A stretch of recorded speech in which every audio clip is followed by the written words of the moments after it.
자, 검찰이 주말에 대기업 수사를 이어갔습니다. SK 최태원 회장은 13시간 동안 조사를 받고 가는데요.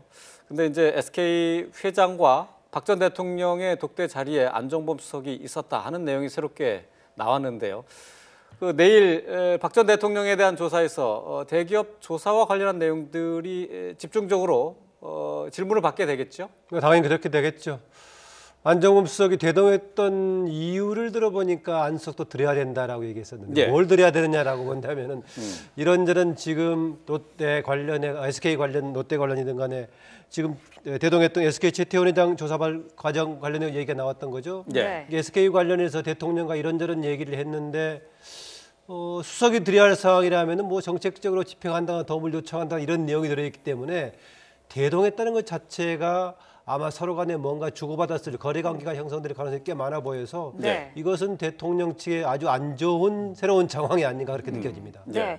어제 또 롯데 면세점 대표도 소환이 됐는데 재단 출연을 앞두고 이 부분과 관련해서 안종범 전 수석이 롯데에 압박을 강한 그런 정황도 드러났다고요. 뭐 청와대 문건이 하나 뭐 검찰이 입수했다고 이제 보도가 돼 있는데 네. 결국 이제 박근혜 전 대통령이 안종범 수석에게 이 롯데에 대해서 좀 알아보라, 좀 강하게 좀 압박을 해라라는 지시를 담긴 문건이라는 겁니다. 네. 그러니까 아시겠지만 롯데가 사실은 뭐 여러 가지 조사를 받지 않았습니까? 그 이면에는 뭐 형제의 난 때문에 뭐 그렇다는 얘기도 있었고, 뭐 국세청 조사도 받았고, 공정위 조사도 받았고 여러 가지 조사를 받았는데 그런 롯데에 대해서 좀 압박을 해야 되겠다는 어떤 대통령의 지시가 있는 문건이 나왔다는 겁니다. 예. 네. 이것의 의미는 두 가지죠. 뭐 그 검찰은 사실 이걸 가지고 이제 묵시적 대가 관계라고 보는 것 같습니다. 네. 이런 압박이 있었기 때문에 롯데가 본인들의 어떤 문제를 해결하기 위해서 어떤 재단에 돈을 출연한 거 아니냐, 그것이 뭐 대가 관계 아니냐라고 이제 얘기를 하는데 그것이 과연 대가 관계가 될지 아니면 롯데가 정말 피해자가 되는 것인지 그거는 뭐 네. 검찰과 법원으로 다시 한번 판단하겠지만 네. 어찌됐든 간에 박근혜 전 대통령 입장에서는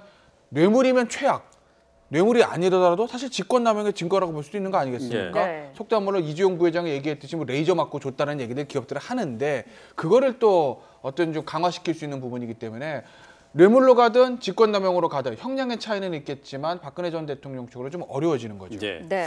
그 대기업, 그러니까 SK그룹이나 롯데그룹에 대한 조사에서 공통적으로 이제 등장하는 게 이제 안종범 수석입니다. 안종범 수석 같은 경우는 이제 걸어다니는 뭐 어떤 증거다라는 말까지 나오고 있는데 말이죠.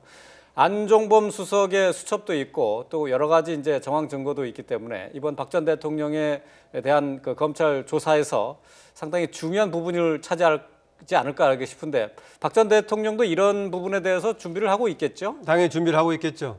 지금 얘기하신 대로 안종범 전 수석의 수첩 두 번에 걸쳐서 이제 한 번은 압수수색에 나왔어. 한 번은 옆에 안종범 수석을 보좌했던 보좌진이 이제 제출해서 나온 건데 또 뿐만 아니라 진술 과정에서 나왔는데요. 그럴 수밖에 없는 점이 있습니다. 지금 박근혜 전 대통령 두 재단 관련해서 문제라든가 기업들 관련 문제는 아무래도 당시에 경제수석이었던 안종범 전 수석을 통해서 이렇게 이런저런 일이 지시가 됐었기 때문에 아마 박근혜 전 대통령 관련 여러 가지 자료라든가 증거들이 되게 안 전 수석을 통해서 나올 건데요. 네. 이런저런 수석이 계속 나오고 있고 비교적 안 수석이 그동안에 검찰로서 협조적인 태로 나왔던 거 아니겠습니까? 예. 초기에는 정호성 전 비서관 정도였었는데 나중에 지나면서는 안종범 수석이 좀 많이 그렇게 협조할 수 있는 그런 분위기로 나오고 있는 것 같습니다. 예. 네.